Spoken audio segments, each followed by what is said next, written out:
sa mga mandirigma ng ilog at bukid. Fish kanerong madiskarte. So ayan po mga kadiskarte, magandang hapon po sa ating lahat. Ayan, kasama ko yung misis ko at yung bunso ko. Ayan, papasyal kami dito sa, ayan, ngayon lang kami nakapasyal uli. So ito na po, ganito na kalalaki yung ating mais tsaka yung palay. Andun po yung palay. So ito yung mais, yan, napakataas na po. Mas mataas pa sa anak ko. Ganda na po, kaya lang madalang lang po talaga. Pero ang ganda na po, oh. Berdeng berde. So yung mga malilit po na yan, papatabaan ko, may dala po akong pataba. So pipiliin ko lang po yung ano, yung medyo malilit, kamukha nito, oh, malilit po. Pero berdeng berde. Alagyan po natin ng patabayan. So may nakapasok nga po palang kalabaw dito sa araw, yan, oh. Kinain po yan. So buti lang po, lumaki pa. Nabuhay pa po, hindi naman totally na ano. So malinis na malinis po yan nung nakaraan, dahil umulan ng umulan. So ayan, kumana naman po. So dito makapal po, ito lang po yung makapal, maganda, oh. Lalaki na po, oh. Ayan. So yung mga ano na yan, maliliit, papataba natin. Punta natin yung palay. So kaya lang po ito yung mga ganito, mabilis po ito mabuhay. Baging po na yan, magiging salot po yan. Kailangan po matanggal natin to, eh. Maharap maharap. Sarap po ano yun to, apulahin pagka na lumaki po ito. Saan punta? Dito ba mainit? Mainit pa talaga.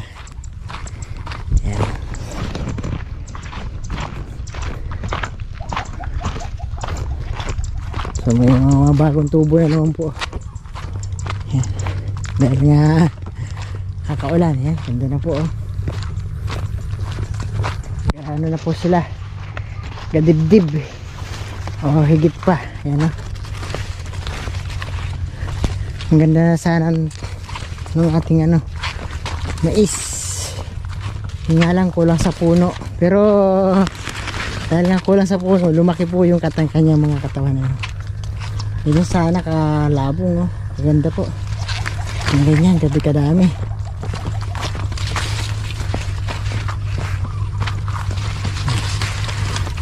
At ito na po yung palay. Oh. Lumaki na po kasi pinatabaan na natin. Pinatabaan ko na po yan.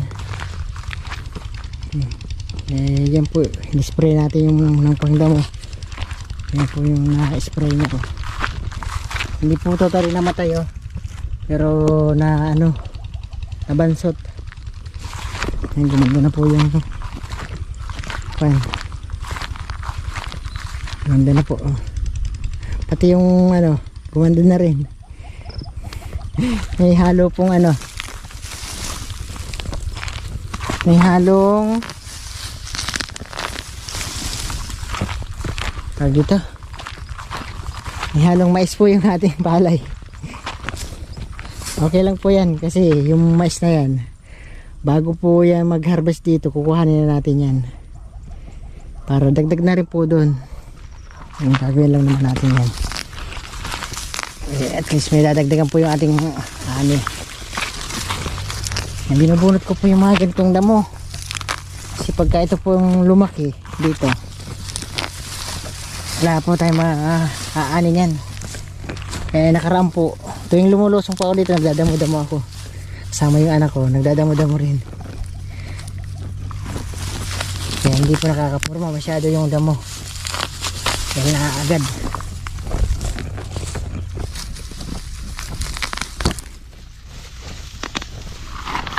Maatik pa ata.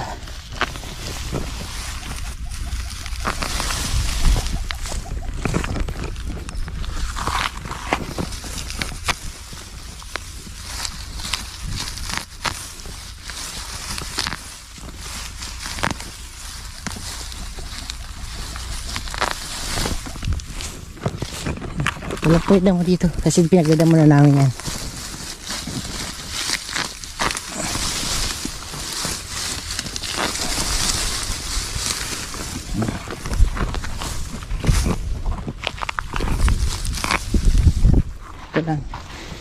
lang kailangan na alisin. Damo na to.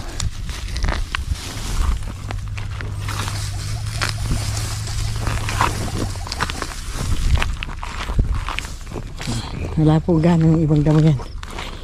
Doon lang.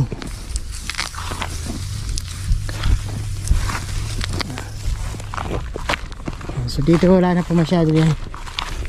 Dahil nga dinadamo natin. Ito yung natamaan po ng spray, pumangit.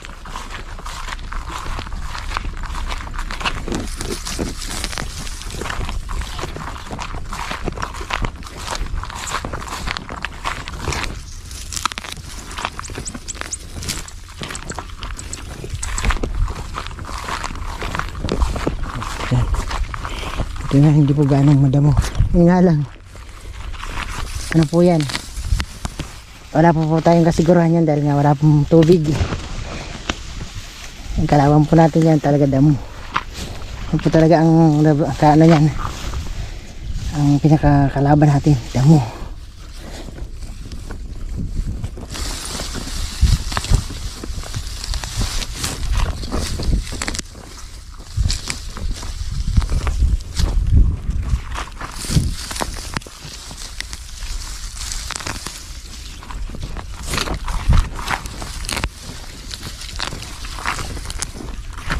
Ganda na po dito.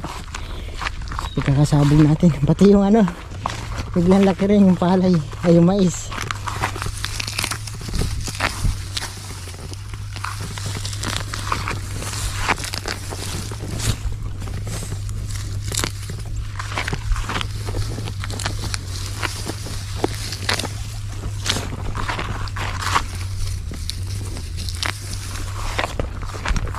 Ganda na po.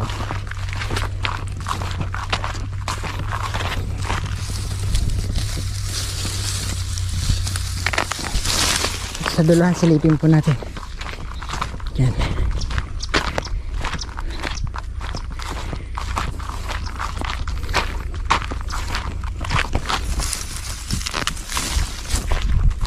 Yan po kalaban. Yan, hindi natin natamaan.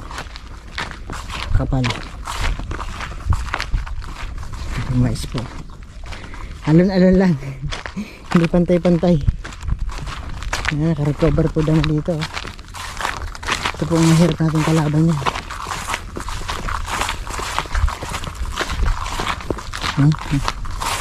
Recover na. Pero pinagdadamo na namin ito kaya kailangan tuloy na yung lumaki yung palay.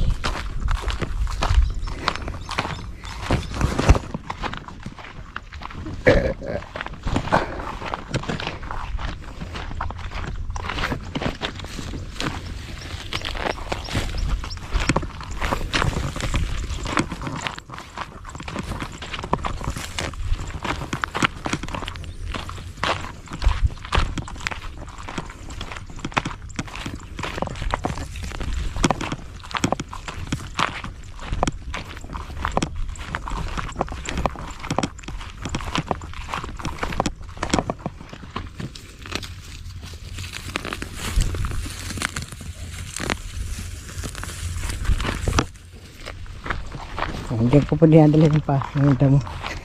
Sa gilid na gilid.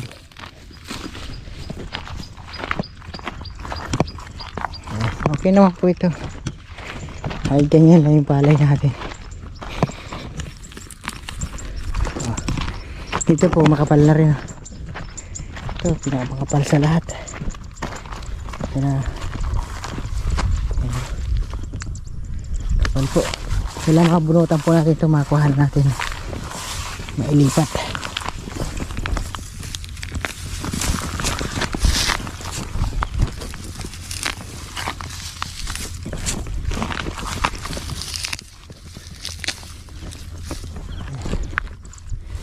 Ito lang kalaban natin, no? Ang damo na to.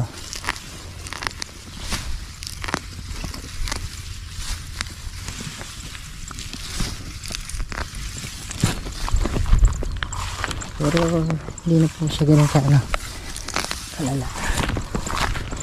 Ito yung spray na po natin ito eh.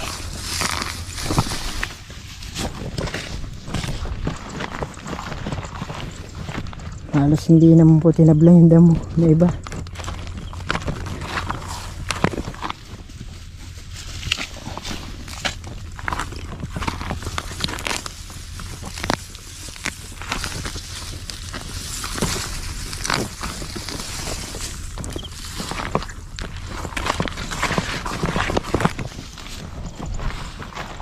Maganda na po. Yung talagang tinamaan natin. Bumalaktot na.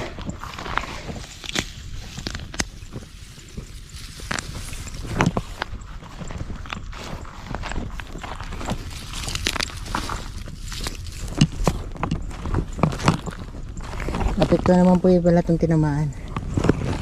Yung mga tinamaan lang. Kasi hindi naman po lahat tinamaan. Ayan o.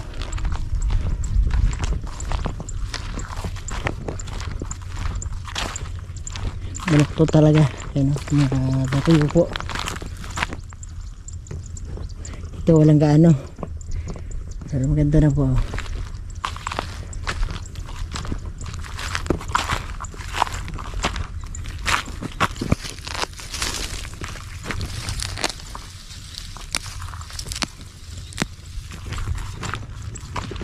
Ayan, hindi po masyado namatay. Pero in-spray po natin yan o.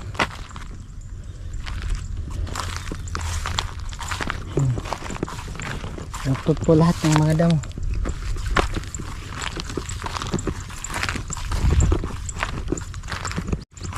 Bilog.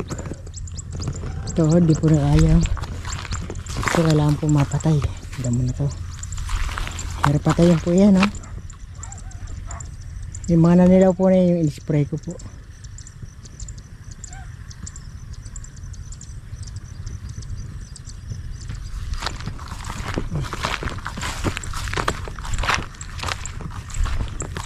Matigas talaga yung damo na to. Pero bunot lang po talaga ang pag-asa nito, yung damo na to. Ayo, para grass po ay ano. Pag dito. Yung pagkain po ng kalabaw kasi ito eh.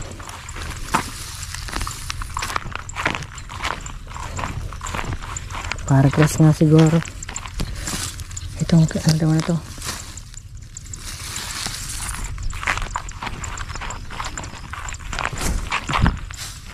Yan. Pero lahat naman na daan natin talagang nasunog.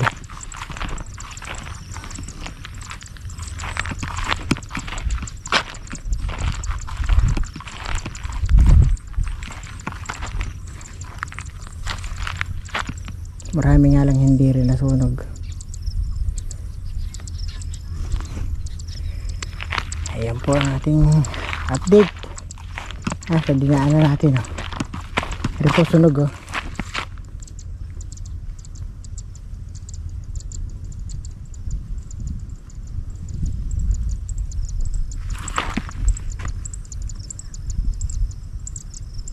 Maganda po sa muta.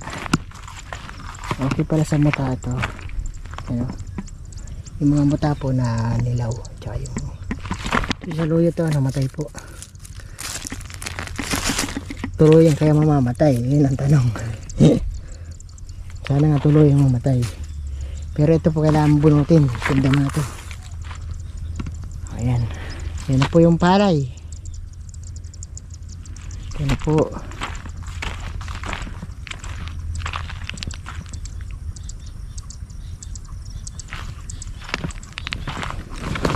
Yan. So makakadiskarte yan. Mag-i-spray muna tayo. Ay magpapataba tayo dun sa ng mais.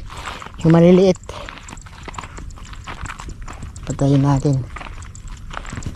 Ito po din spray.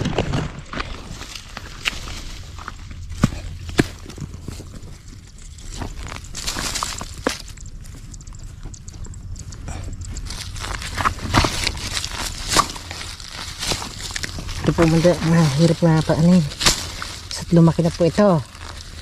Oras na magkaroon po yan ng ano ng ano tawag dito, mahirap na pong patayin yan pagka naanak na po yan.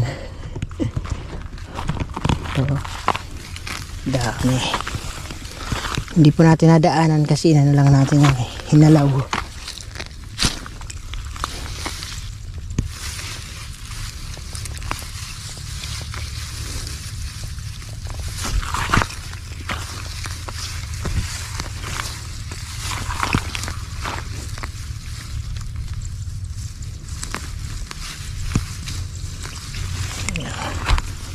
Ito po ano na to, sampalukan. Dali lang po patayin yan. Bunot lang po katapat yan.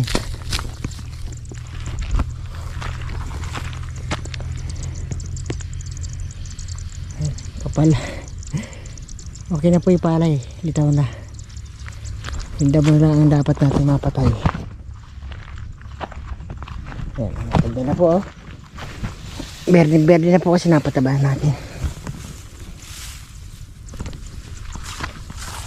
Sige po. Ayan lang po. Update ko na lang po kayo ulit. So dito hinalipa namin ng mga anak ko. Yung baby ko. Yan. Spray na muna tayo.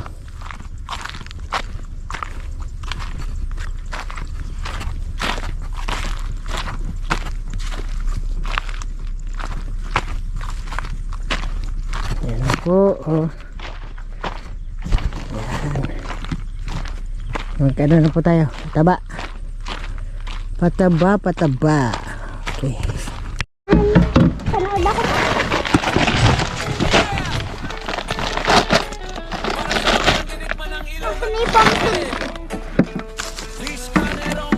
Halawin na natin yung mga walang kumawayin lang.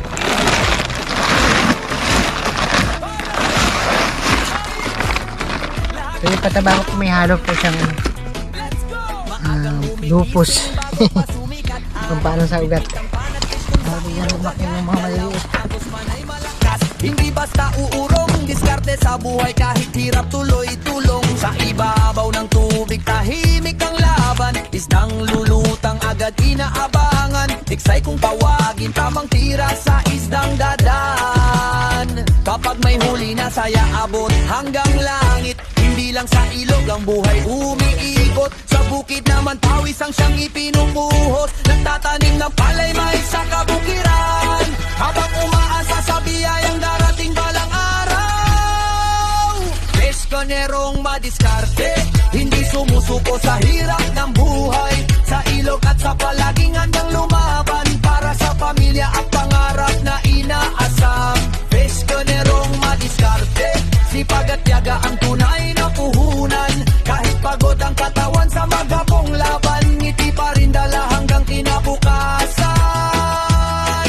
May palaisdaan ding inaalagaan, bawat isda'y parang gintong kayamanan. Pinapakain araw-araw ng may tiyaga, dahil alam niyang balang araw may bunga. Hindi lahat nakikita ang tunay na sakripisyo, yung puyat at pagod na tinatago sa puso. Pero sa bawat tagumpay may dahilan kung bakit, kaya kahit mahirap tuloy pa rin ang kapit. Sa baryo kilala bilang taong masipag.